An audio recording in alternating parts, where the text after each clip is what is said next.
Hari Om, Pranam, Namaskaram to all. Welcome you all in today's Raj Yog with Yogi Raj session. आप सभी का एक बार पुनः रविवार के इस सुंदर बेला में स्वागत है, अभिनंदन है, वंदन है।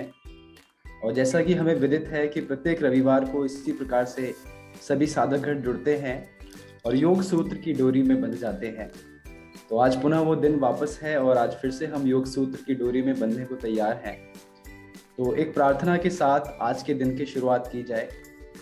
आप सभी जहां भी बैठे हैं बस केवल सुखपूर्वक एक स्थिति में बैठ जाएं, दोनों हाथ जोड़ लें।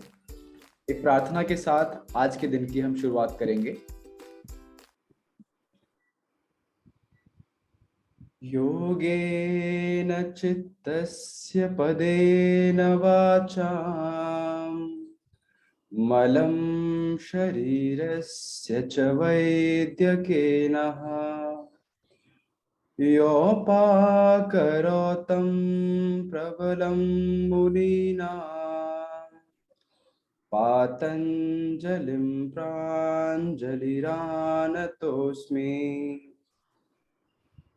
गुरुर्ब्रह्मा गुरुर्विष्णु गुरुर्देवो महेश्वरः गुरुर्साक्षात् परं ब्रह्मा तस्मै श्री गुरवे नमः। तो आज के राजयोग विद योगीराज सेशन को लेने के लिए हमारे बीच में आदरणीय गुरुदेव डॉक्टर राजेश राज योगीराज जी आज के सत्र में उपस्थित हैं। और पिछले कई रविवारों से हम योग सूत्र पर चर्चा कर रहे हैं और आज इस चर्चा को पुनः हम आगे बढ़ाएंगे, जिसके लिए मैं निवेदन करूंगा आदरणीय गुरुजी से कि वो आज के इस सत्र को आरंभ करें, आज के सत्र की शुरुआत करें। आदरणीय गुरुजी। आप सब लोगों के भीतर विशुद्ध चेतना को नमन।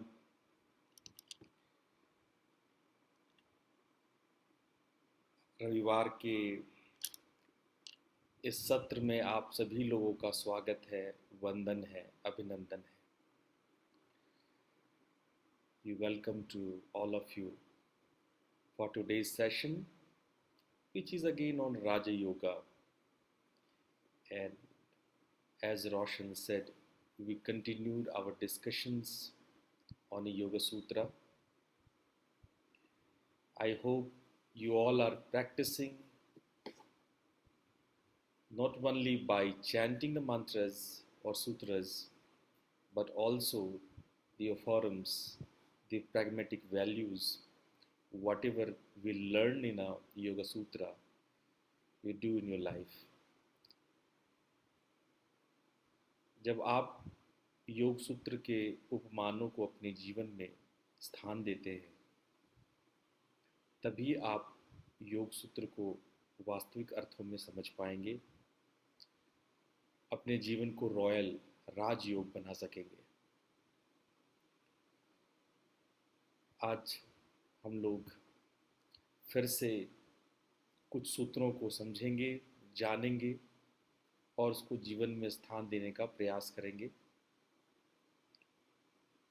So get ready for the practice. All of you sit in a meditative posture. किसी ध्यानात्मक की स्थिति में बैठ जाइए।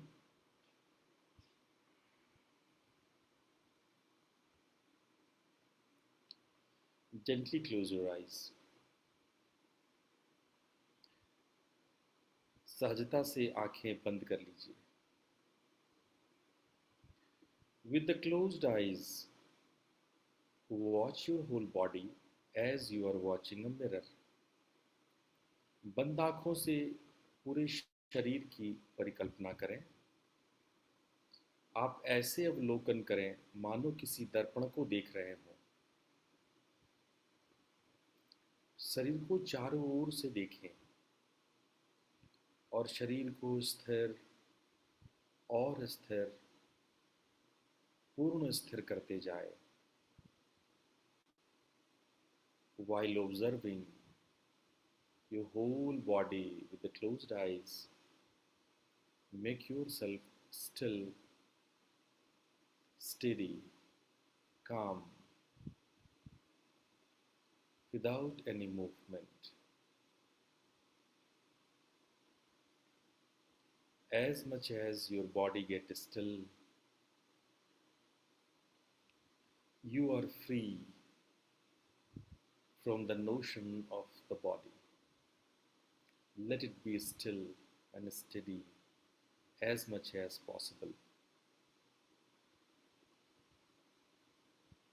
यदि आपको शरीर के तल से ऊपर उठकर सूक्ष्म स्तर में उतरना है तो आपको अपने शरीर को स्थिर, बहुत स्थिर, पूर्ण शांत कर देना चाहिए।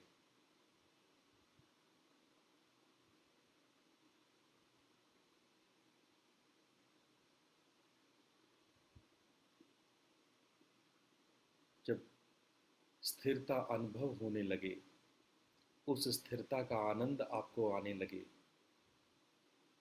तब आप भीतर जाइए।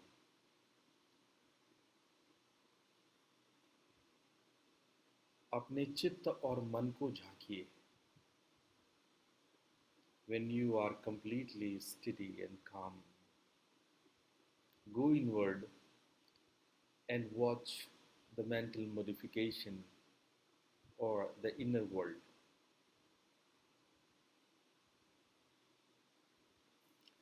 Remember, you are the drashta.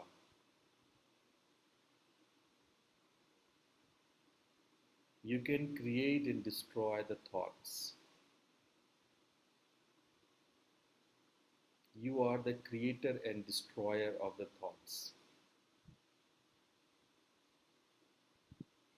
Now create some thoughts by yourself.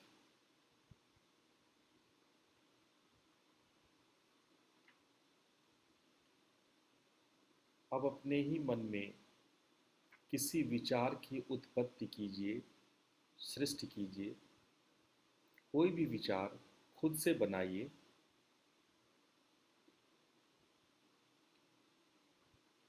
और 2 मिनट के बाद उसको डिस्ट्रॉय कर दीजिए, उसको नष्ट कर दीजिए। Create the thought and just after a couple of minutes, destroy it. Feel you can create and destroy the thoughts because you are not the thought. You are the observer of the thought. You are the creator of the thought. You are the destroyer of the thought.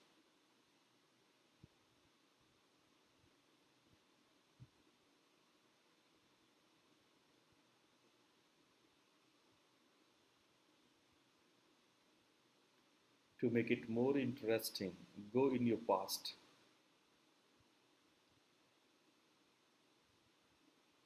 Remember some events of your past which you can remember easily.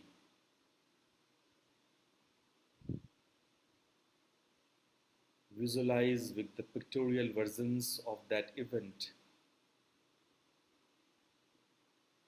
अब आप अपने भूतकाल में जाइए, 5 साल, 10 साल, जो भी पुरानी याद आपको आए, अपने स्मृतियों में जाइए और उस याद को इस प्रकार से परिकल्पित कीजिए मानो अभी अभी वो हो रहा हो। उसके पिक्टोरियल वर्जन्स यानी कि उसमें जो भी चित्र, कलर्स आपको समझ में आता है, वैसा बिल्कुल सजीव, मूर्तिमान परिकल्पना कीजिए।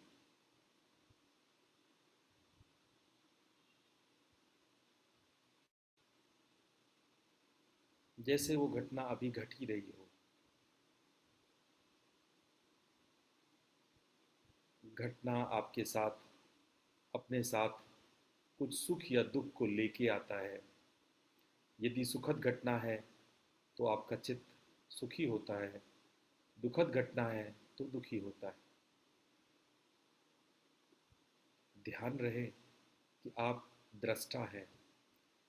ध्यान रहे कि आप सीयर हैं, you are the observer. Every event brings the pain, suffering, or the happiness or the pleasure. It depends on what type of event you are remembering.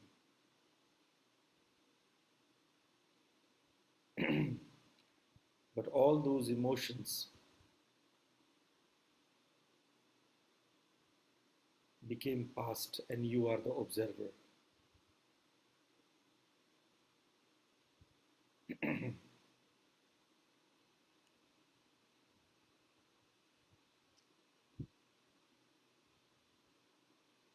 अब इस घटना को पूरी तरह से अपने मन से हटाइए, बलपूर्वक उसको पूरी तरह से हटा दीजिए. Not destroy completely, because you can do it. You can destroy the thoughts. You are not the thought. You are creator and destroyer of the thoughts. Completely remove this thought and bring some new thoughts. अब कोई और घटना याद कीजिए. Remember some other thought, other memory. Go to more deeper memory when you are child. Remember, if you can, as much as old memories you can remember.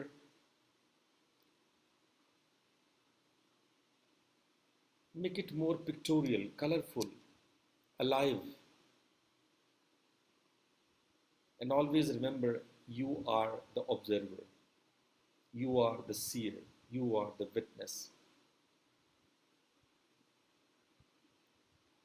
अब किसी नए विचार को अपने मन में लाइए. पुराने विचार को हठात बलात हटा दीजिए और नए विचार को ला करके, और पुराने, जब आप छोटे थे, बचपन की कुछ याद आप अपने मन में लाइए. जितना उसको आप सजीव, रंगीन, पिक्टोरियल बना सकते हैं, उसको बनाइए.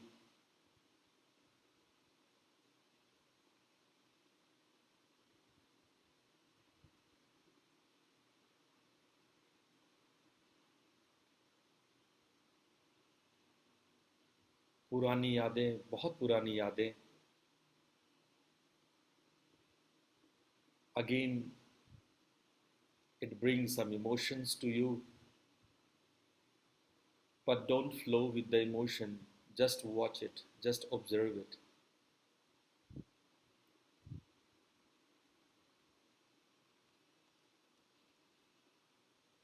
पुरानी यादें अपने साथ जज्बातों को लेके आएंगे. आप ध्यान न दें, केवल दृष्टा की भांति उसे देखते रहें, आप उसमें बहे नहीं.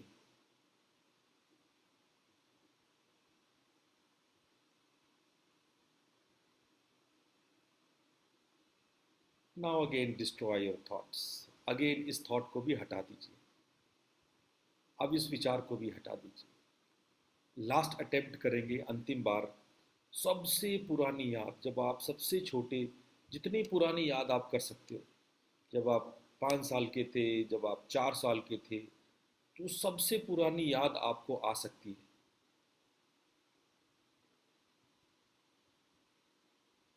Remember the most or oldest memory you can, when you are at age of 4 or 5 or whatever, the most oldest memory. Try to find, try to get, reveal it from your memory.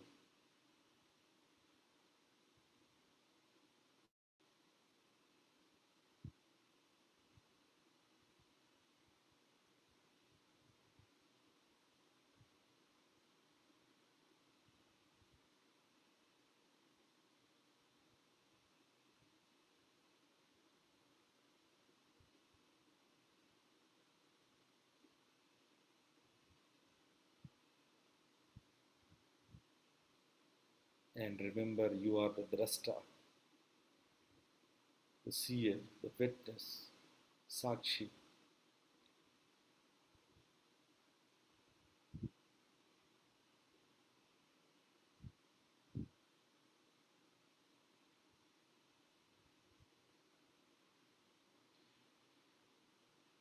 Okay.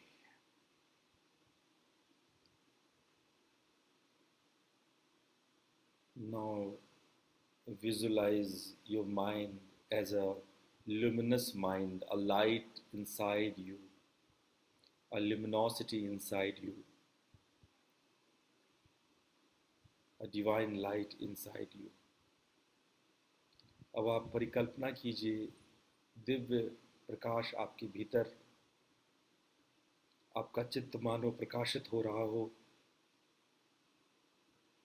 ऐसी कल्पना कीजिए।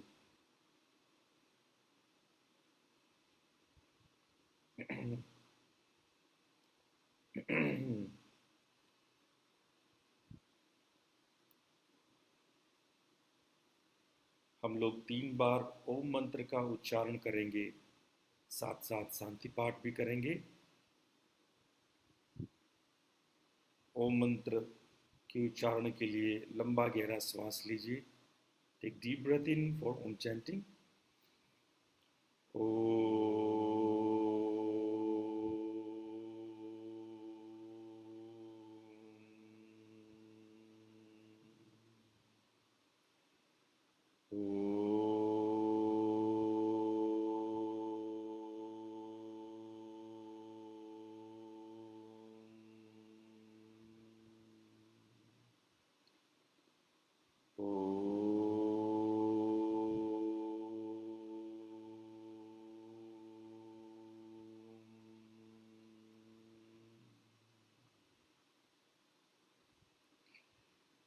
Repeat after me. Om Asato Ma Sadagamaya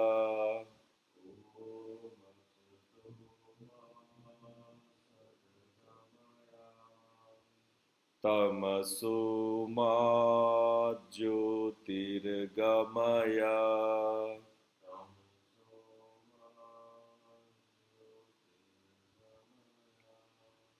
Mrityormamritam Gamaya.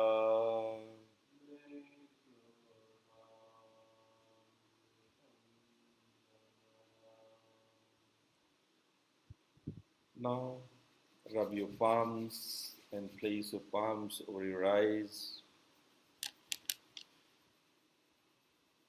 And welcome once again. Today we are going to continue chanting with some of the sutras, but here I will chant one time and you have to chant twice. Atha yoganushasanam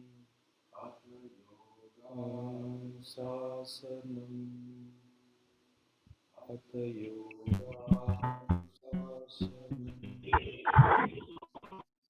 yogaschitta vritti nirodhaha योगवृत्तिनिरोधः चित्तवृत्तिनिरोधः तदा द्रष्टुः स्वरूपेव स्थानम्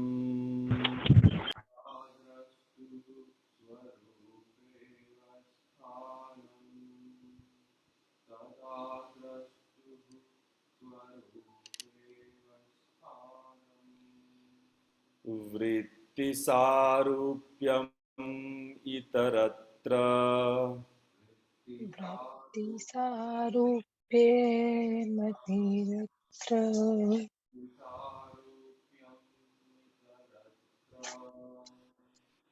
वृत्तयः पञ्चतयः क्लिष्टाः अक्लिष्टाः तय पञ्चेत्य क्लिष्टा अक्लिष्टाः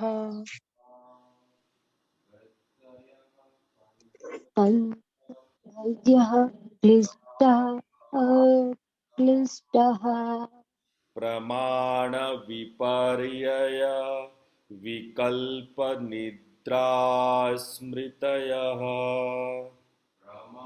प्रमाणविपर्यय यविकल्पनिद्रास्मृतयः विकल्पनिद्रास्मृतयः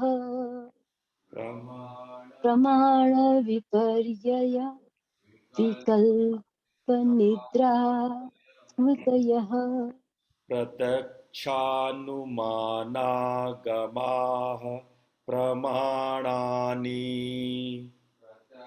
प्रत्यक्षानुमाना गमा प्रमाणानि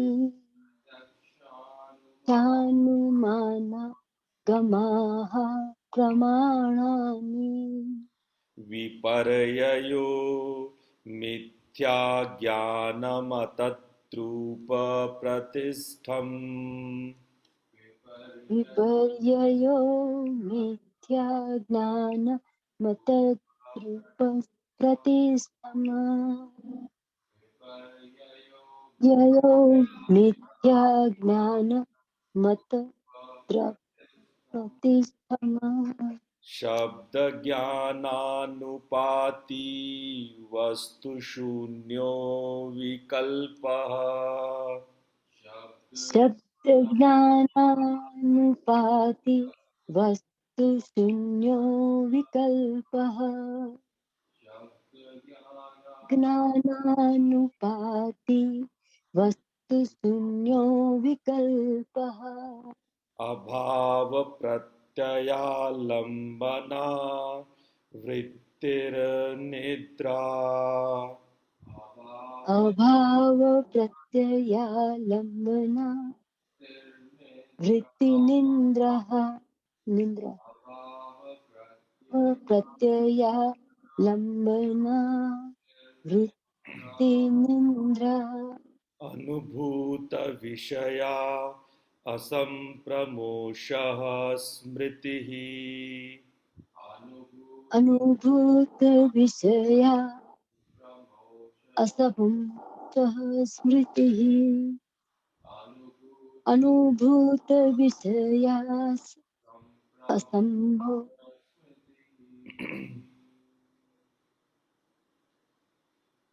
बहुत बहुत धन्यवाद। आप लोगों ने बहुत अच्छा पाठ किया। Thank you very much for nice chanting. और आप लोग इसी तरह से नित्य पाठ करें। ये सूत्र बहुत गहरे हैं, उदात्त हैं, जीवन में प्रयोग करने जैसे हैं। अंतिम सूत्र जो आज हमने पढ़ा, 11वां सूत्र, आज यहीं से आज का हम लोग चर्चा शुरू करेंगे। हम लोगों ने अब तक 10 सूत्र पढ़ लिए हैं। मैं एक बार रिवाइज करूंगा। We have already studied the 10 sutras. I just very quickly revise all of them. The first 4 sutra is the K of the Yoga Sutra. It explains everything about the Yoga Sutra. So first 4 sutra is, you can say, the nutshell of the Yoga Sutra, of the Raja Yoga. पहला 4 सूत्र ये संक्षिप्त में पूरे योग सूत्र की व्याख्या करता है। योग एक अनुशासन है, अथ योगानुशासनम। अच्छा, कैसा अनुशासन है भाई? किस प्रकार का अनुशासन है ये? इसमें क्या करना होता है? तो दूसरा सूत्र है योगश्चित्त वृत्ति निरोधः। ये एक ऐसा अनुशासन है जिसमें चित्त के वृत्तियों का निरोध किया जाता है, निरोध कर दिया जाता है, शांत कर दिया जाता है। किसको? चित्त के वृत्तियों को, चित्त में उठने वाले वृत्तियों को। जैसे सागर में लहरें उठती है, उसी तरह चित्त एक सागर है और वृत्तियां उसकी लहरें हैं। और जब वो लहरें शांत हो जाती है तो उसे निरोध कहते हैं। तब जाकर के फिर पूछा जाता है सवाल कि अच्छा अगर ऐसा होगा तो क्या होगा। तो तीसरा सूत्र कहता है तदा दृष्टु स्वरूपे अवस्थानम, तब जाके दृष्टा अपने स्वरूप में अवस्थित होता है, तब जाके दृष्टा अपने आप को जान पाता है कि क्या है। नदी के तल में रखा हुआ सीप मोती तब तक नहीं दिखता जब तक लहरें हैं, लहरें शांत होने पर समुद्र के गहराइयों के भीतर की सीपियां मोतियां दिखाई पड़ने लगती है। तदा दृष्टु स्वरूपे अवस्थानम, लहरों के शांत होने पर, वृत्तियों के निरोध होने पर दृष्टा अपने ही आप को जान पाता है। तो सवाल उठता है कि अगर ऐसा ना हो, अगर हम अपने आप को न जान पाए, अगर हम वृत्तियों का निरोध न करें तो क्या होगा। तो चौथा सूत्र कहता है वृत्ति सारूप्यम इतरत्र। अगर आप ऐसा नहीं करते हो तो इसके इतर एक ही विकल्प है कि आप वृत्ति जैसे होगे, आप लहरों जैसे होगे। या तो आप अपने स्वरूप में अवस्थित होगे या तो आप लहरों जैसे, वृत्तियों जैसे होगे, वृत्ति के स्वरूप में होगे, या तो स्वस्वरूप में होगे या तो वृत्ति के स्वरूप में होगे। स्वस्वरूप वर्सेस वृत्ति स्वरूप। सो very quickly I speak in English. Yoga is a discipline. What type of discipline is this? When we restrain the mental modification and patterns. And how we do that? What happens when we do that? Then we know ourselves. We get the self-realization. And if we not restrain the vritti, the waves, mental waves, then what happen? Then we become wave. Vritti sarupyam. So this is somehow talk about the base of the whole Yoga Sutra. Now question arises here, what is vritti? Then here sutras are there. What is vritti? Vrittis are 5 types. क्लिष्टाः अक्लिष्टाः। वृत्ति कितने प्रकार की है? वृत्ति 5 प्रकार की है, जो क्लिष्ट है और अक्लिष्ट है, जो जटिल है और जो सरल है। कौन कौन से हैं? प्रमाण है, विपर्य है, विकल्प है, निद्रा और स्मृति है। फिर आता है सवाल प्रमाण क्या है साहब? तो प्रमाण को एक्सप्लेन करते हैं प्रत्यक्ष, अनुमान और आगम। जब आप कोई चीज़ को डायरेक्टली जान लेते हैं या लॉजिक लगा के अनुमान से जान पाते हैं या आगम या किसी आर्ष ग्रंथ या अनुभवी पुरुषों से हम जान पाते हैं, गुरुओं से जान पाते हैं। तो प्रत्यक्ष, अनुमान और आगम ये 3 प्रमाण हैं। तो फिर विपर्य क्या है? विपर्य वो मिथ्या ज्ञान है जो अतद्रुप प्रतिष्ठम, जो अतद्रूप है, वो अपने रूप में नहीं है, किसी और चीज़ को हम और पहचान रहे हैं। हम 2 गलतियां करते हैं, एक तो जो है उसको नहीं देखते हैं और दूसरी गलती करते हैं कि किसी और चीज़ को प्रोजेक्ट कर देते हैं। तो अतद्रूप है वो अपने रूप में नहीं है, और वो क्या है? वो मिथ्या ज्ञान है और उल्टा गलत ज्ञान है। एक तो हम रस्सी को रस्सी नहीं देखे और दूसरा रस्सी को हमने सांप देख लिया, उसको सांप समझ लिया। तो हमने 2 गलतियां की, एक तो रस्सी को रस्सी नहीं देखे अतद्रूप, और दूसरा हम उसको सांप समझ लिए, प्रोजेक्ट कर लिए कोई मिथ्या ज्ञान से। तो मिथ्या ज्ञानम अतद्रूप प्रतिष्ठम, मिथ्या ज्ञान एक तो प्रोजेक्शन के मिथ्या ज्ञान का, और अतद्रूप उसके उस रूप को हम नहीं देखे, तो इसको कहते हैं विपर्य। और ये दोनों विपर्य और प्रमाण, ये हम जागृत अवस्था में ये गलतियां करते हैं। जब हम लोग सो कॉल्ड कॉन्शियस स्टेट में होते हैं, सो कॉल्ड कॉन्शियस स्टेट इसलिए कह रहे हैं कि हमको लगता है कि हम जागे हुए हैं, अभी आप सब जागे हुए हो, सुन रहे हो, लेकिन हम लोग एक्चुअली जागे नहीं होते हैं। इसीलिए तो राइट नॉलेज और रॉन्ग नॉलेज, प्रमाण और विपर्य में फंसे रहते हैं। लेकिन राइट नॉलेज और रॉन्ग नॉलेज के अलावा, प्रमाण और विपर्य के अलावा 3 और वृत्तियां हैं, विकल्प, निद्रा और स्मृति।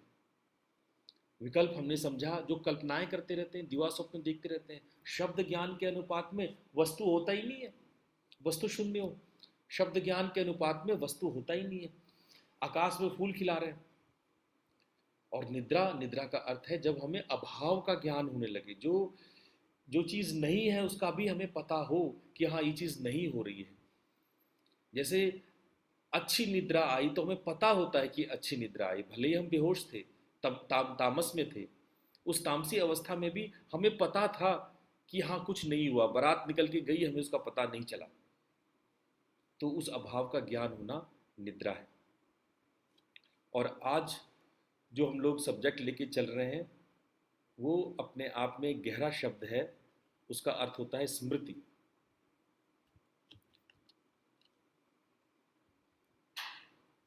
अनुभूत विषया, जो हम लोग अनुभूत करते हैं, जिन विषयों को, जो विषय को हम लोग अनुभव करते हैं, असंप्रमोषः शब्द है, असंप्रमोषः। असंप्रमोष का मतलब होता है नहीं जाने देना। संप्रमोष मतलब बहता है, जा रहा है, बह रहा है, फ्लो हो रहा है, उसको कहते हैं संप्रमोष। सम्यक धारा में बह रही है, संप्रमोष। और असंप्रमोष, उसको नहीं जाने देना, रोक देना, लॉक कर देना। जैसे लॉकर होता है ना, आप पैसे को लॉक कर देते हो, डोर बंद कर देते हो, नहीं जाने देते हो लक्ष्मी को, तो असंप्रमोष। अनुभूत विषय को आप जाने नहीं देते हो। तो इसको हम चित्र में समझाते हैं, शायद आपको इसमें ज्यादा समझ में आएगा। अनुभूत, जिस विषय को आपने अपनी आंखों से देखा है, जाना है, अनुभव किया है, उसकी स्मृतियां आपके अंदर बन गई है, मेमोरी बन गई है। वो मेमोरी ऐसी है, उन विषयों की अनुभव ऐसे हैं जो असंप्रमोष है। आप भूल नहीं रहे हो, स्मृति बनी हुई है, आप उसको भूल नहीं रहे हो, आप उसको जाने नहीं दे रहे हो, बहने नहीं दे रहे हो, ये नहीं खत्म हो गया, आप उसको बना के रखे हो। अनुभूत विषय असंप्रमोष। अगर आप भूल ही गए तो मेमोरी किस बात की, तब तो मेमोरी हुआ ही नहीं, तो भूल ही गए आप। वास्तव में हम कभी कुछ भूलते नहीं है, वी नेवर फॉरगेट। हमें लगता है कि हम भूल गए हैं, और ये व्यवस्था आपका मस्तिष्क, आपका मन, आपका चित्त आपकी सुविधा के लिए करता है। कल्पना करो कि आपको हर बात याद रहे, तो कितनी तकलीफ है भाई। अभी कोई मान लो कोई ट्रेजेडी से गुजरा हो और उसको हर चीज अलाइव याद रहे, तब तो डिप्रेशन में बंदा उतर जाएगा, है कि नहीं। हर चीज याद रहे, अब छोड़ दो वो पुरानी घटना की बात, आपको कल से लेके आज तक की सारी बात याद रहे, कल सुबह से लेकर के आज सुबह तक सारी की सारी बात आपको याद रहे, तो मुश्किल नहीं हो जाएगी। हर चीज दिमाग में बनी रहे, बहुत मुश्किल है, फिर आप चल ही नहीं पाओगे, बोल ही नहीं पाओगे, आप उसी रंग में रंगे रहोगे। तो ये आपका दिमाग ऐसा व्यवस्था करता है कि उन स्मृतियों को कहीं संजो के एक बॉक्स में बंद करके रख देता है। वो मेमोरी, हमारे कहते थे पीछे का दिमाग, कहीं एक मेमोरी का मेमोरी ब्रेन है, वहां चीजें चुपचाप पड़ी रहती है, जब जरूरत पड़ती है निकल के चलाता है। जैसे अपने पास कोई बक्सा होता है, जो काम की चीजें नहीं होती वो बक्से में रख देते हैं। जैसे अभी गर्मी का मौसम चल रहा है, तो ठंडे के कपड़े, रजाइयाँ, स्वेटर्स, वो बक्से में रख दिया। अभी जब ठंडा आएगा तो उसको उस बक्से में से निकालेंगे। तो हम लोग स्मृतियों को भी ऐसा ही करते हैं। जितनी घटनाएं घटती हैं आपके पास, आप जो भी बात बोलते हो, इवन जो आप सोचते हो ना, वो भी नहीं जाता कहीं, कहीं नहीं जाता। असंप्रमोषा है वो कहीं नहीं जाता है। वो क्या होता है, वो आपके भीतर में, चित्त में जाकर के स्टोर हो जाता है। उसको कहते हैं कर्माशय, वहां जाके स्टोर हो जाता है। वो आपके कर्म बन गए, वो जाके वहां पे स्टोर हो गया। अब वो स्टोर हो गया, और क्या होता है, अब वो कभी कभी जरूरत पड़ता है तो निकल निकल के आता है, वो निकल निकल के याद आता है। वो जब जरूरत पड़ता है तभी आता है। इसीलिए आपके चित्त ने एक व्यवस्था करी, एक विशाल बॉक्स बनाया। जैसे आप यहाँ पे देख रहे हो ना, लॉकर, उस टाइप का एक बड़ा सा बॉक्स है पीछे, और वहीं पर चीज़ें जमा होती रहती है, ऐसे ठूस ठूस के आप उसे भरते रहते हो, वहाँ सामान सामान जमा होता रहता है। और जब होता है कि हाँ अभी बाजार जाना है, कुछ पैसे निकाल ले, तो उसमें से आप खोल करके पैसे निकाल लेते हो। तो वही है, जो अनुभव किए गए जो भी विषय है, अनुभव चाहे आप फिजिकल बॉडी से करो, बोल के करो, आप अपने सेंसेस से फील करके आपने उस अनुभव को पाया है, कोई घटना घट गई गई है, कोई विचार जो थॉट आ गया, इमोशंस आ गया, सारे एवरीथिंग, कोई छोटी सी भी चीज नहीं बचती है, सारी चीजें जा करके आपके स्टोर हाउस में जमा होता रहता है, जमा होता रहता है। तो सारी चीजें, और इतनी चीजें ऐसे बन गई, स्टोर भरता जाता है, भरता, आप आपके, और उससे कितने कितने जन्मों के स्टोर है। ये तो हम इसी जन्म की बात कर रहे हैं, और अगर आपने 10 जन्म लिया होगा, 20 जन्म या 100 जन्म, तो उसके सारे स्टोर हाउस ऐसे भरे भरे से, लदे लदे से भरे रहते हैं। तो इतना बड़ा स्टोर हाउस आप बना लेते हो। तो स्मृतियां कभी नहीं जाती है, स्मृतियां बनी रहती है। और स्मृतियों का बना रहना ये अच्छा भी है और अच्छा नहीं भी है, ये क्लिष्ट भी है और अक्लिष्ट भी है। अब कहोगे क्लिष्ट कैसे है और अक्लिष्ट कैसे है? जो स्मृतियां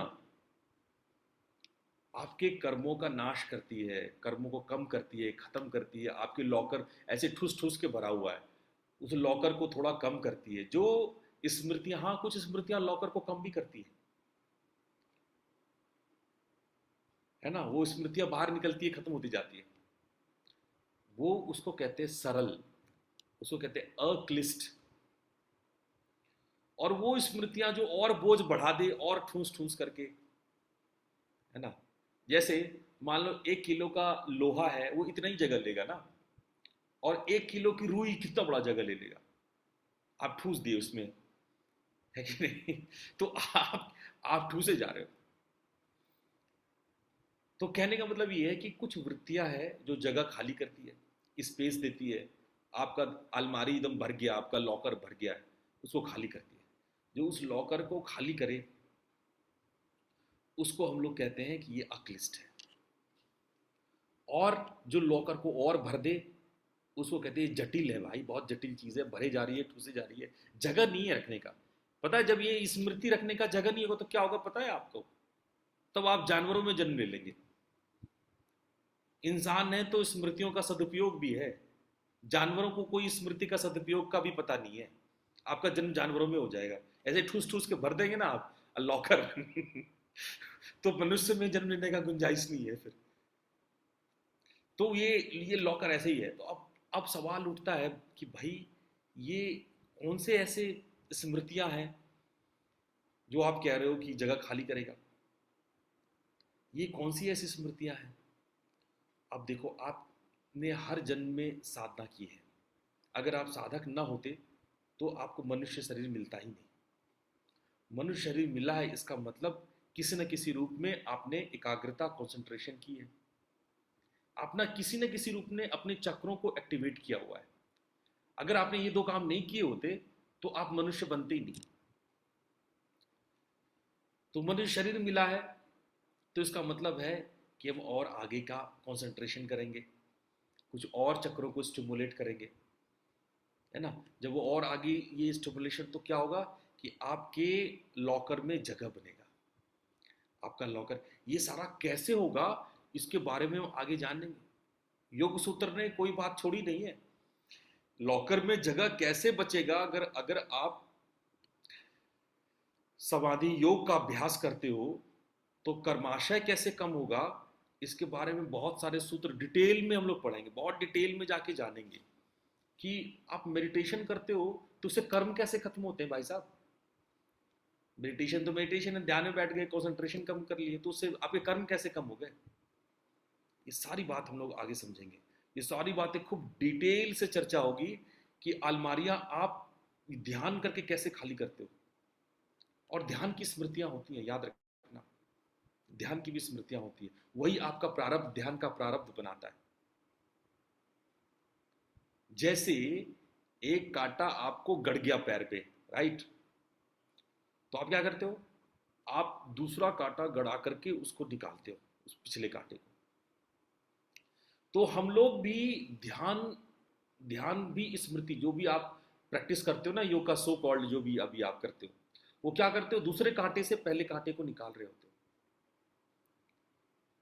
लेकिन एक समय आएगा कि आपने जो ध्यान के संस्कार बनाए हैं ना, उसको भी हटाना पड़ेगा। वो कांटा को आप भीतर तो छोड़ नहीं दोगे, उस कांटे से, जिस कांटे से आपने पिछला कांटा निकाला है, उस कांटे को अंदर ही छोड़ दोगे, नहीं छोड़ोगे ना, उसको भी निकालोगे। तो एक समय ऐसा आएगा कि आपको ध्यान के संस्कार भी छोड़ने होंगे।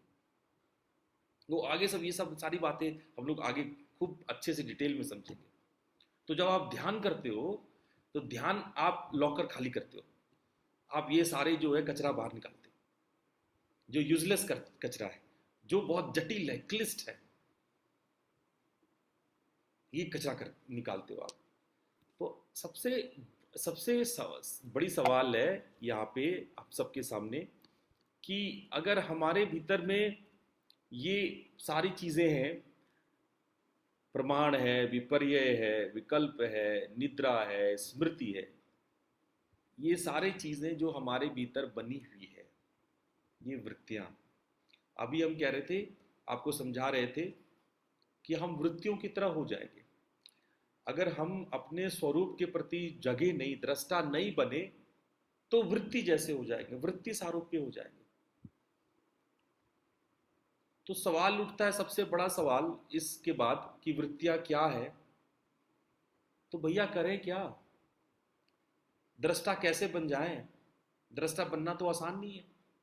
ये सवाल हमने आपसे 2 सप्ताह पहले पूछा था, कि जब ध्यान आप करते हो तो देखोगे कि थॉट है, अब थॉट के प्रति दृष्टा बने, और जैसे दृष्टा बनते हो थॉट गायब, जैसे ही अवेयरनेस आता है थॉट गायब, और थॉट रहता है तो अवेयरनेस गायब। अब जब थॉट के बारे में ध्यान जाता है तो अवेयरनेस भूल जाते हैं। ऐसा लगता है जैसे कि एक ही म्यान में 2 तलवार नहीं आ सकती है, या ऐसा लगता है कि अपने माइंड को हम स्प्लिट कर दे 2 पार्ट में, एक फंक्शन कर रहा है, दूसरा देख रहा है। तो ये कैसे होगा भाई, मतलब हम कैसे, इसका उत्तर मैंने आप लोगों से पूछा था कि आप लोग सोच के बताना, प्रैक्टिस करके बताना कि इसका क्या मतलब है। उसी क्रम में मैंने आपको समझाया था कि पहले चलो वृत्ति समझ लेते हैं, ये वृत्तियां होती क्या है, पहले ये समझ लेते हैं। जिसको अपने को देखना है, जिससे हमें स्टार्ट करना है वृत्तियों से, लेट स्टडी द वृत्ति, let us know what is वृत्ति। We started from here, let us know what is vritti, and then you find, oh, there are 5 types of vrittis. They are simple and complex. The right knowledge, wrong knowledge, imaginary knowledge, knowledge of absence, and knowledge of past. For the philosophers, I told that there is a 3 state: the Jagrat Avastha, the Swapna Avastha, and Sushupti Avastha. In the Jagrat Avastha, the first 2 form, the right knowledge and wrong knowledge, is there.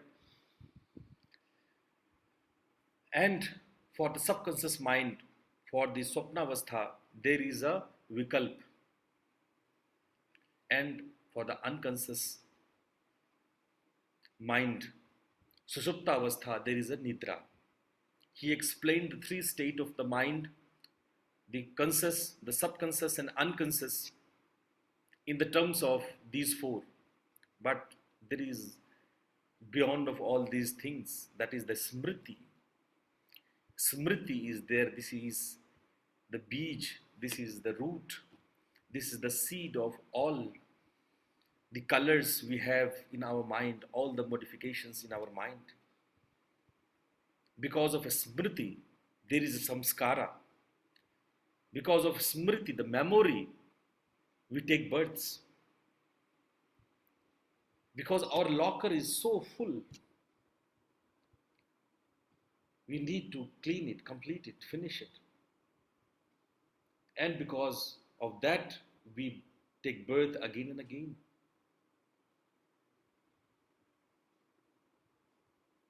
So, smriti is the root of all these 3 states. Whatever right knowledge, whatever wrong knowledge, whatever imaginary knowledge or knowledge of sense, based on your smriti, your memory. Your memory declares, oh, this is the fact, anumanam, pramanam. Your memory declares all other vrittis. So is memory, smriti, is the root of all four vrittis. And when you want to go beyond of these three states, then you have to make your smriti, make your memory as a weapon. The memory leads you to Turiya state, the fourth state. We have a lot of talk on the memories, smriti. We have in coming sutras, we have a lot of discussions. हम लोग आगे स्मृतियों पर बहुत विचार करेंगे, जानेंगे कि स्मृति की महानता क्या है। स्मृति बीज रूप में सारे वृत्तियों का कारण है।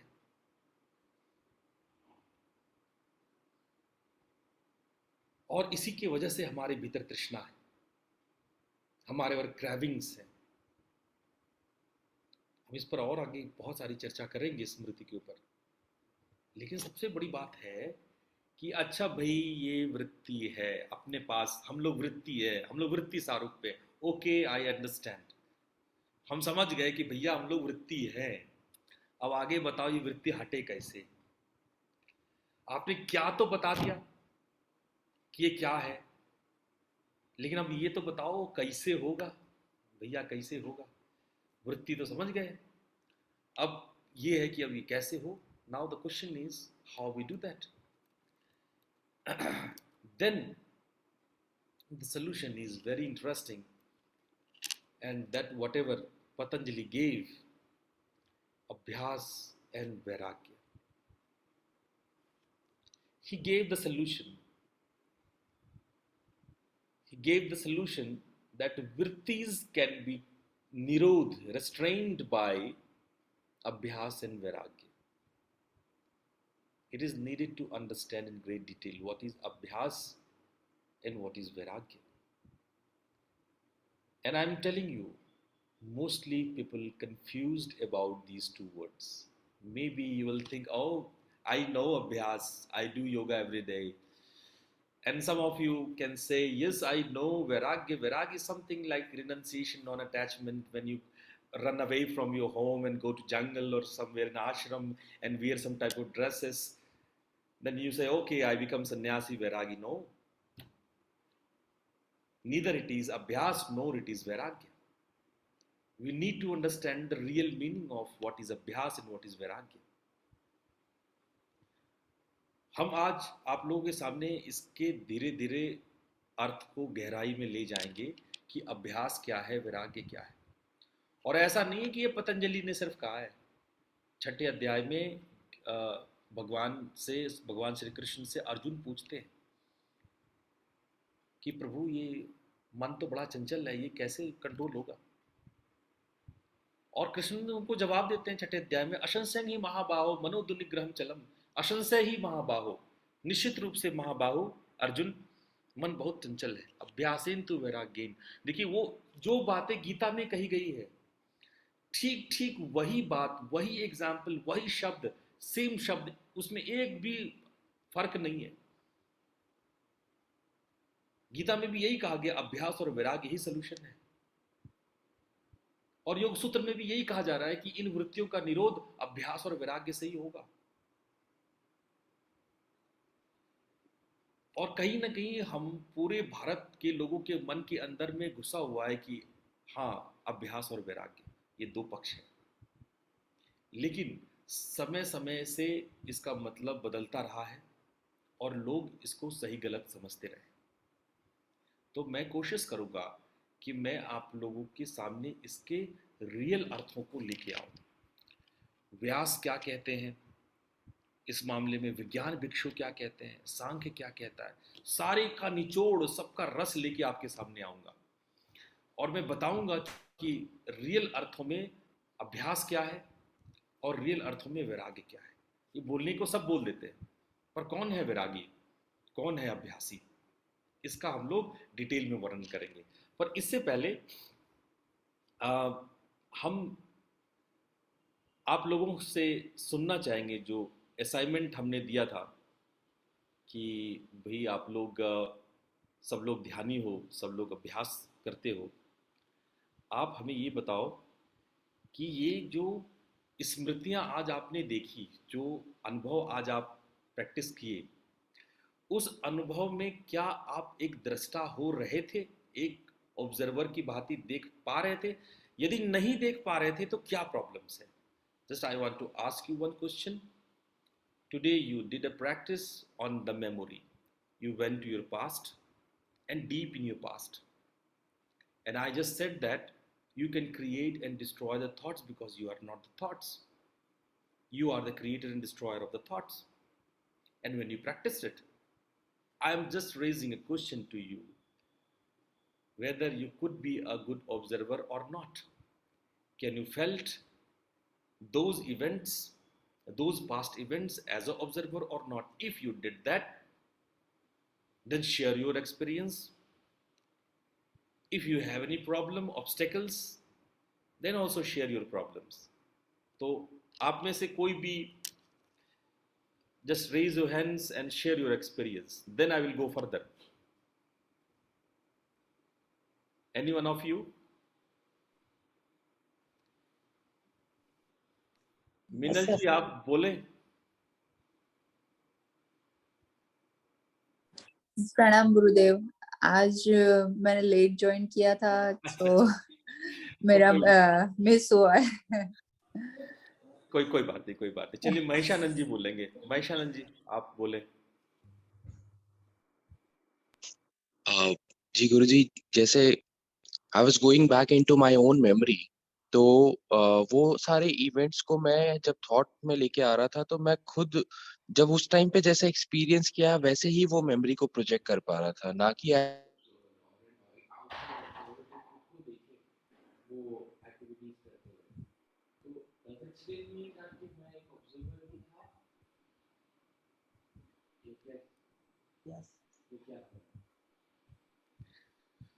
मीन्स आप ये कहना चाह रहे हो कि आप जब पहले जाकर के उसको याद कर रहे थे, when you went to your past, you could able to make the things in very pictorial form, very colored and very nicely, as it is very alive, but you couldn't really experienced as a observer and the object. आप ये कहना चाह रहे हो कि आपने पहले जा करके अपने पास्ट में जा करके आपने अनुभवों को तो देखा, लेकिन ठीक ठीक कि मैं दृष्टा हूं और ये दृष्टा अनुभवों को देख रहा है, ठीक ठीक ऐसा अनुभव नहीं हुआ। Is it okay Mahesh? जी Guruji. Okay, yes, this is one of the obstacle. अभी हम लोग अगले बार जब हम अभ्यास को स्टडी करेंगे तो उसमें एक शब्द आएगा दृढ़ भूमि, और उसको व्हेन आई एक्सप्लेन दैट दृढ़ भूमि और भूमि, then you will understand what exactly the awareness, or when I say observer, you know, when I say you are an observer or be you aware of that, actually who become observer, who awares? अगर मैं आपको कहता हूं कि आप किसी चीज के प्रति सजग बनिए, तो ये सजगता किसको होती है? जैसे for example, all of you just for a while, for 1 minute please close your eyes, just for a while, for 1 minute just close your eyes and become aware of your toes. अपने पैर की उंगलियों पर ध्यान दीजिए। आपके दाहिने पैर की सबसे छोटी उंगली। Now become aware of the right leg and the smallest finger and smallest toe, the small toe. The small toe is touching the next finger, next toe, the fourth toe. The small toe is touching आपके पैर की छोटी उंगली अपने बाजू वाले उंगली को छू रही है, सबके छूते, उस टच को फील कीजिए।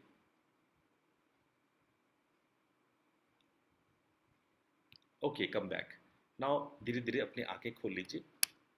Just now open your eyes. आंखें खोल लीजिए। अब देखो, आपने अनुभव किया कि पैर की छोटी उंगली आपके बाजू वाले उंगली को छू रही है। इसका मतलब कि आप दृष्टा हुए, आपने उसको अनुभव किया। पर सवाल होता है कि इसका पता किसको चला। थोड़ा मेरी बात को गहरे में समझना। आपने टच को फील किया, that is your senses, right. उसको सेंस हुआ, आपके स्किन को सेंस हुआ कि आपकी जो स्मॉल टो है वो बाजू वाले टो को टच कर रही है। That is the touch sense, is the touch sense. You are sensitive to feel those senses. So that is your sense. Then again I will ask, then who was the observer? Observe किसने किया? अगर उस touch को feel किया गया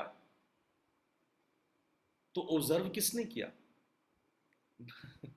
तो थोड़ा सा बारीक सवाल है, इसको थोड़ा आप मनन करेंगे, इसको चिंतन करेंगे तो क्लियर होगा। अभी मेरे सामने ये ग्लास है, ठीक है, मैं इस ग्लास को देख रहा हूं। I will see, I am the दृष्टा of this glass, okay, I am the observer of this glass, right. That is seen by my eyes, ठीक है। मेरे रेटिना ने उसको इमेज किया, ब्रेन को भेजा। The sense organ of the vision sense organs worked and my vision understood, oh, this is a glass. Whatever the waves went by the optical nerves to your memory brain, and memory prick out something, oh, this is the glass. जब आप उस आंख से उस glass को देखे तो आपका जो इंद्रिय है, जो दृश्य इंद्रिय है, जो देखने वाली इंद्रिय है, जो विजन इंद्रिय है, उसने ये सूचना आपकी स्मृति को भेजा कि ये ऐसा पिक्चर सामने आ रहा है भाई। तो आपका स्मृति बोलती है कि भाई ये ऐसा दिखने वाला चीज ग्लास है। तो मेरे दिमाग में आता, ओ ये ग्लास है। और जैसे आपका पैर का उंगली बगल वाले उंगली को छुआ तो वो टच का सेंस जो हुआ, वो टच का सेंस फिर आपके स्मृति को जाएगा और स्मृति को पूछेगा ये क्या बला है, ये क्या अनुभव हुआ। और स्मृति बोलती है घबराओ नहीं, वो तुम्हारे बाजू वाला उंगली छू रहा है उसको, तो ये टच है। इसकी जानकारी हमें मिलती है स्मृति से। अच्छा, स्मृति को कैसे पता चला? स्मृति को इसलिए पता चला कि स्मृति ने उसको कई बार अनुभव किया हुआ है, उसको पता है, उसको सिखाया गया है, बताया गया है कि ऐसी दिखने वाली चीज ग्लास होती है, जो ऐसे आकार की चीज है उसको ग्लास बोलते हैं, उसका ये यूज है, उसका ये ज्ञान है, वो ज्ञान है, वो ज्ञान है, व्हाटएवर, वो आपके स्मृतियों में भरा हुआ है। तो जैसे उस आकृति वाली चीज आएगी तो वो पकड़ लेगी। जैसे आपने गूगल में टाइप किया है ना, योगा टाइप करते ही वो सारा निकल के आ गया उसकी मेमोरी से कि ठीक है, यहाँ वहां से सारी आप देखोगे कई वेबसाइट निकल के आ गई। उसी तरह वो स्मृति में जाएगा और स्मृतियां ये पूरा उसका लॉकर भरा हुआ है, वो सारा निकाल के आएगा, ये ग्लास है। अब फिर उसमें से आप सेलेक्ट कर लेते हो कि अच्छा ये ऐसा, ये चांदी का ग्लास है, ये छोटा ग्लास है, इसमें पानी रखा हुआ है। वो सारी गणित पीछे, ज्ञान पीछे चलाता है। ये ज्ञान है और इंद्रिय का अनुभव है। मैं फिर पूछ रहा हूं, दृष्टा कौन है? ज्ञान है। मेरी बात को ठीक से, आई एम एक्चुअली उसको हम ना एनालाइज कर रहे हैं, तोड़ रहे, टुकड़े टुकड़े में बांट रहे हैं, ठीक है। ज्ञान आपका मेमोरी ने दे दिया, स्मृतियों ने ज्ञान दे दिया आपको कि ये ऐसा दिखने वाला ग्लास है, राइट। आपके इंद्रियों ने उसको अनुभव कर लिया कि अरे ये ऐसा चीज दिख रहा है भाई, और स्मृति बोले अच्छा वो ग्लास है, ओके डोंट वरी। मैं फिर से दोबारा सवाल पूछ रहा हूं, दृष्टा कौन है?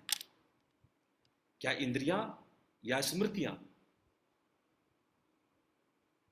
है ना, सवाल तो बनता है। ये इंद्रियां है या स्मृतियां है? आप में से कोई इसका उत्तर देना। इसका उत्तर बहुत अच्छा है और योग सूत्र ने खूब अच्छे से इसको समझाया है, खूब बढ़िया से इसका एक्सप्लेन किया है। योग सूत्र ने खूब सारी बातें इस पर करी है। तो आप में से कोई बता सकता है कि ये क्या है था, ये क्या बला है? Any of you? गुरुजी, मैंने ये मेडिटेशन किया, उसमें आई फेल्ट कि जब आपने कहना शुरू किया, then my all the memories started going through my senses to my fingers and my toes. That's the only part I realize.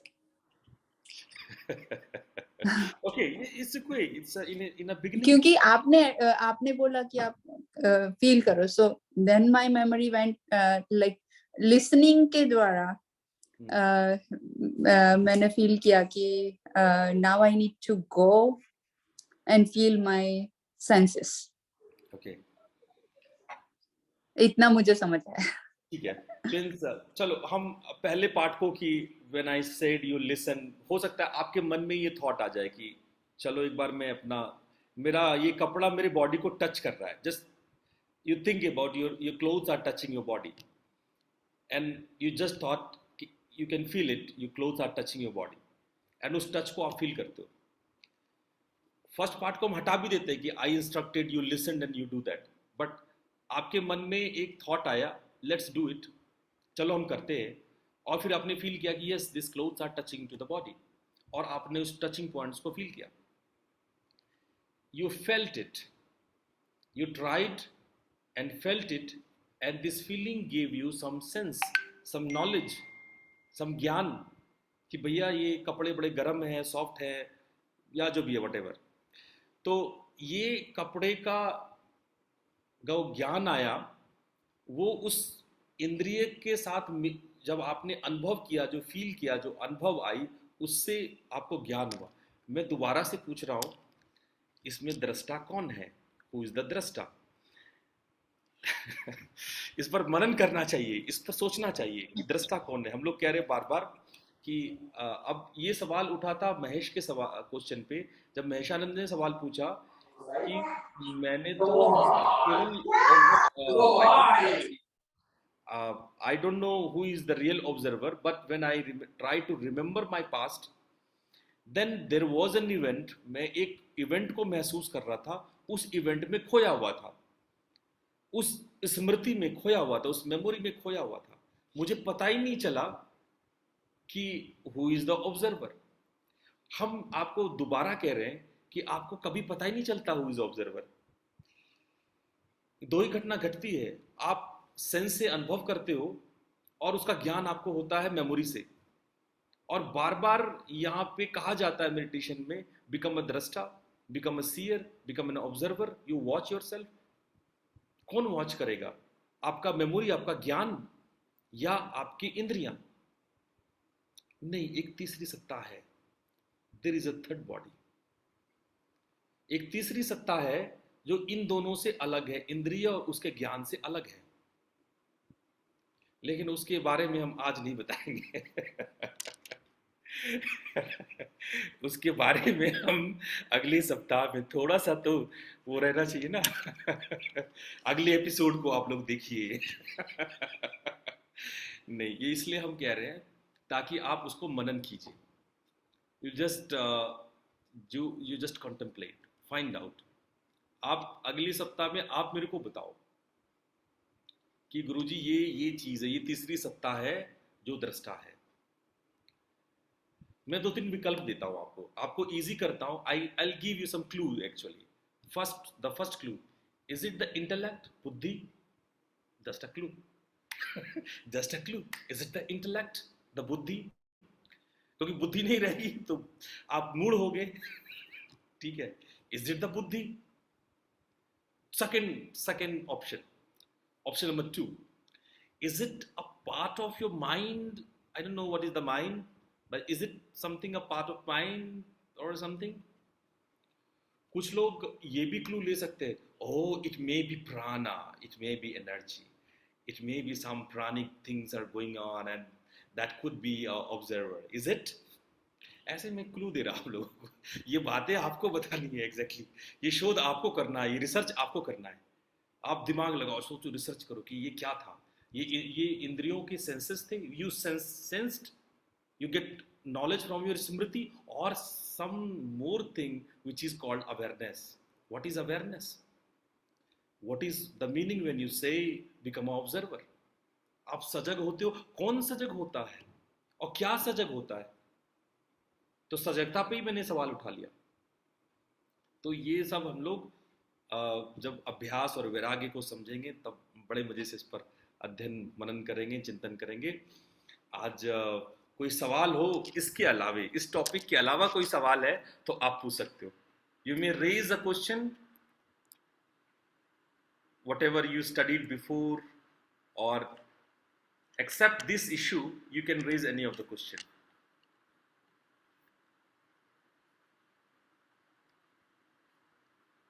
No questions?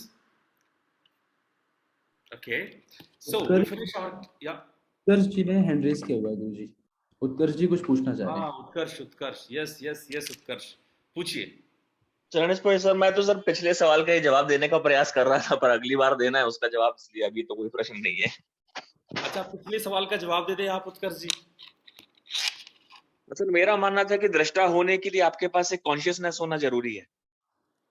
बिना कॉन्शियसनेस के आप देखेंगे कैसे, और वो कॉन्शियसनेस सिर्फ आत्मा में आ सकती है।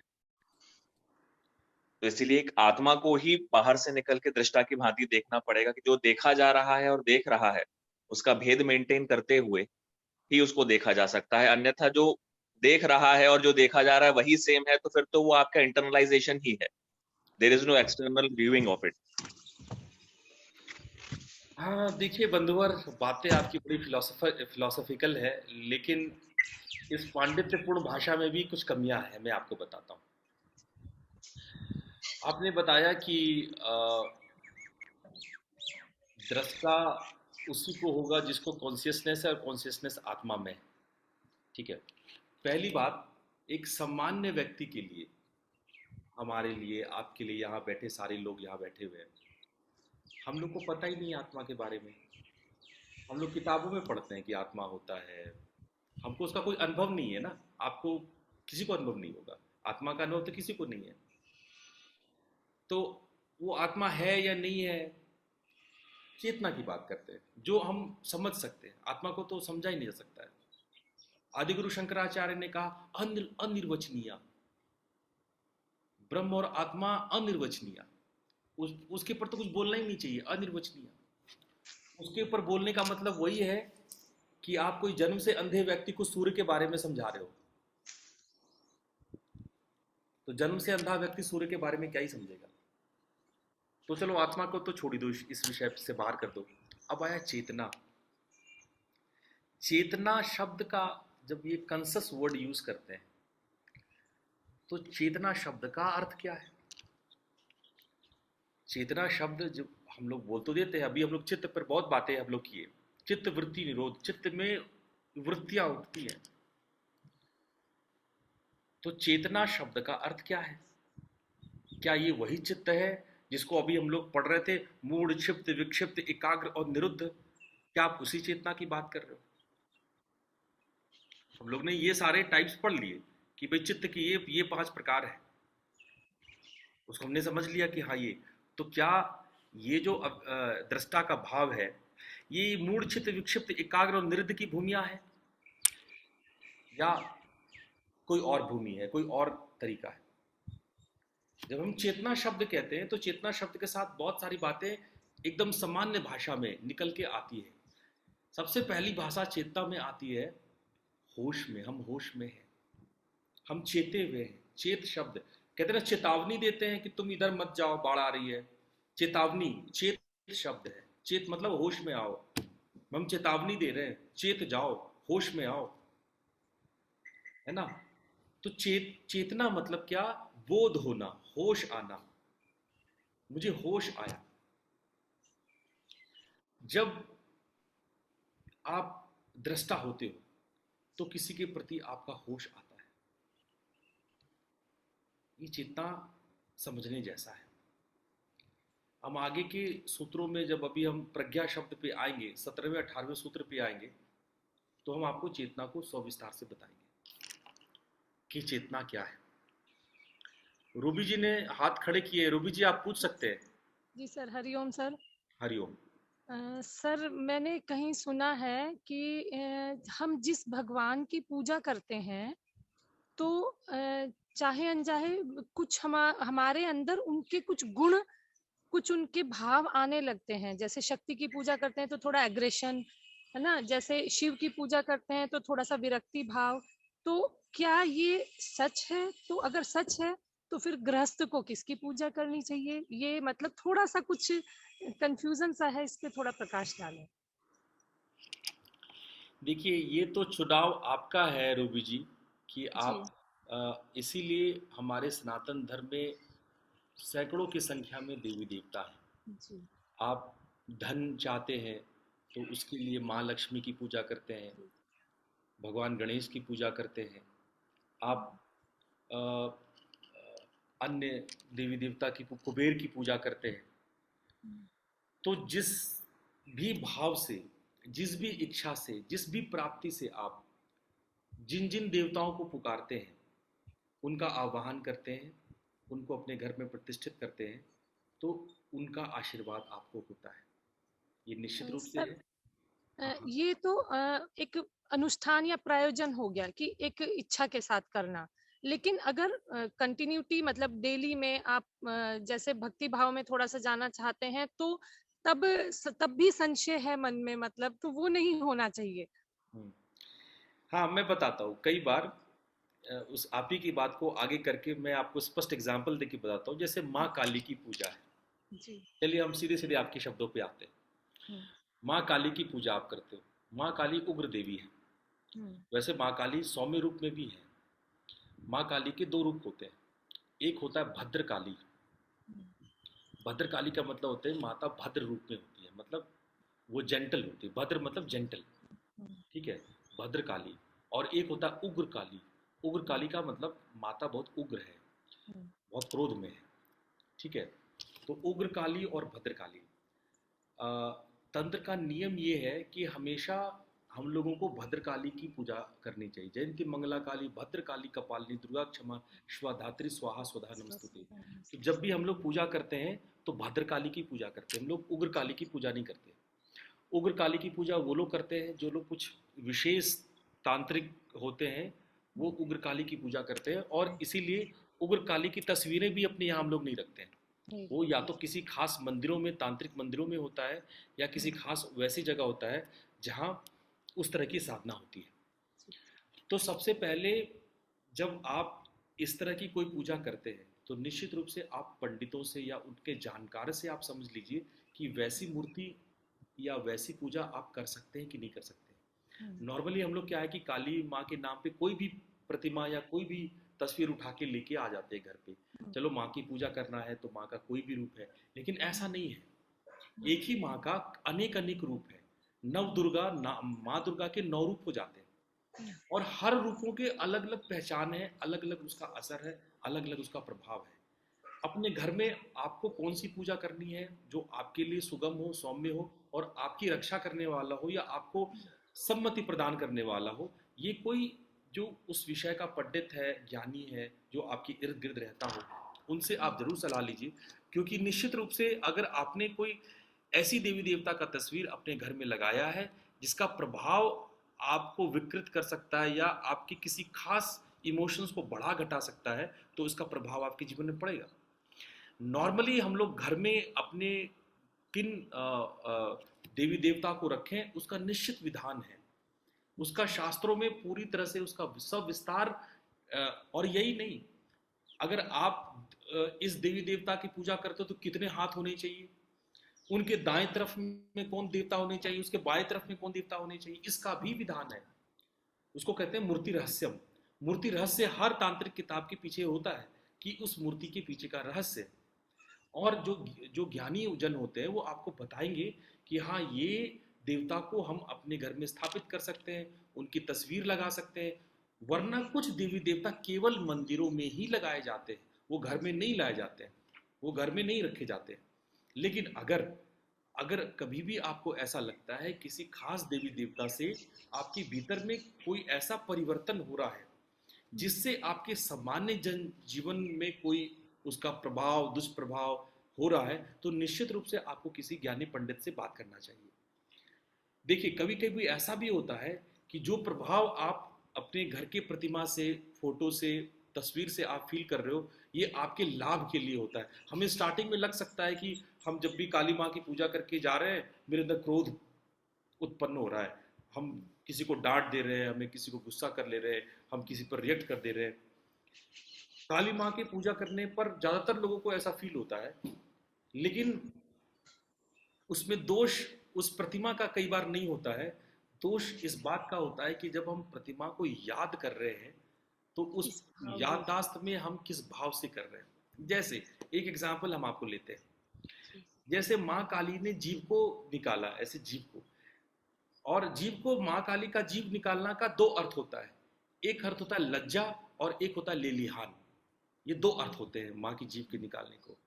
जब माँ अपने भगवान शिव के ऊपर पैर रखती हैं तो उनको लज्जा आता है कि अरे मैंने ये क्या किया, ये तो मैंने भगवान पे ही पैर रख दिया।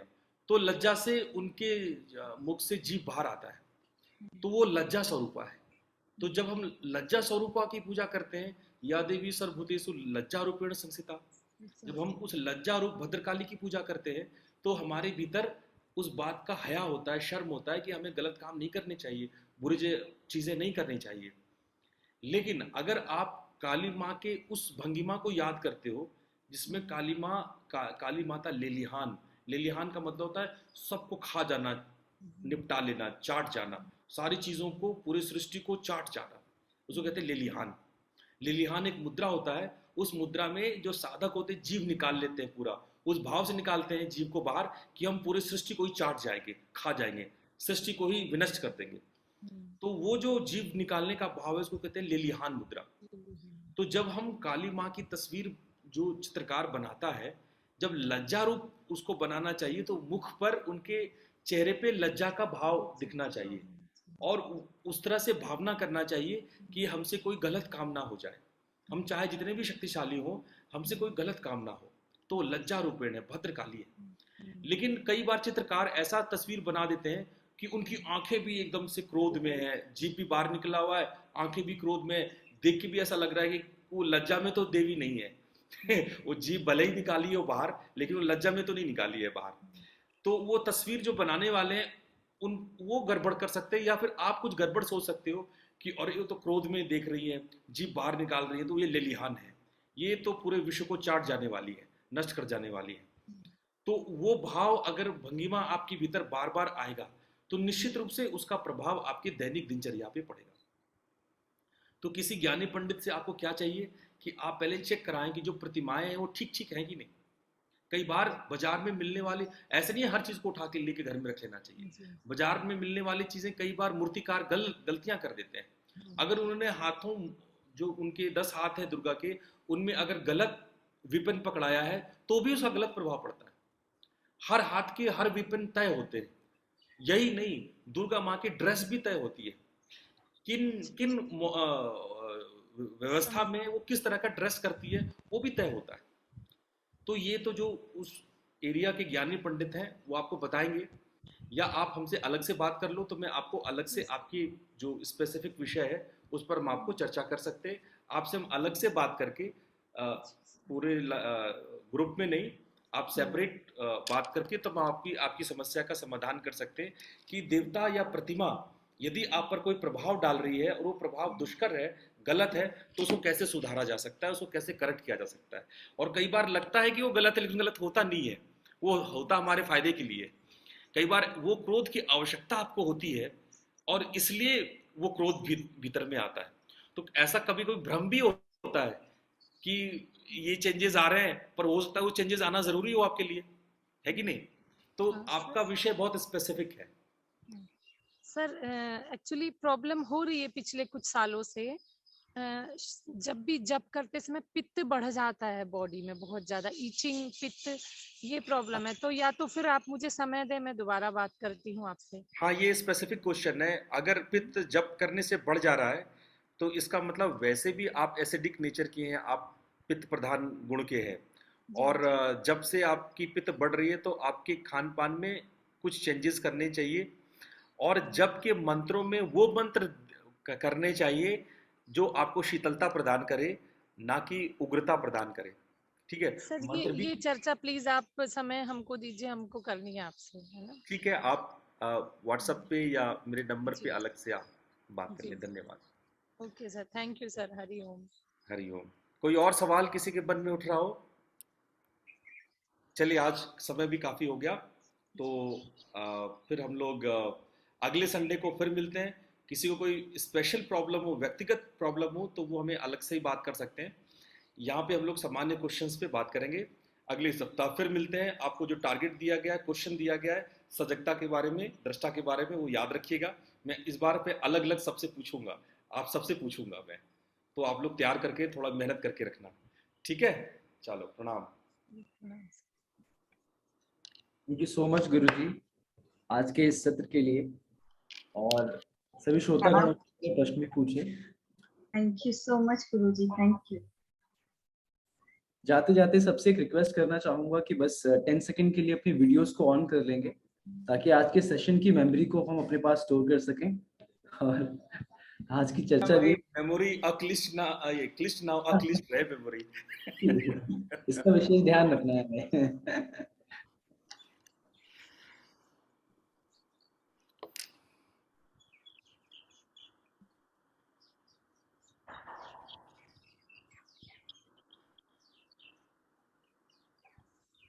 Video start. चेहरे पे मुस्कान अगर होगी तो अक्लिष्ट है।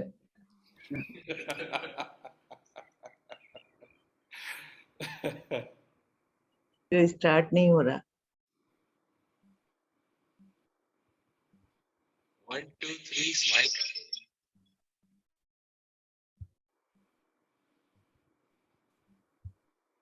सभी अपने हाथ जोड़ लेंगे बस एक बार।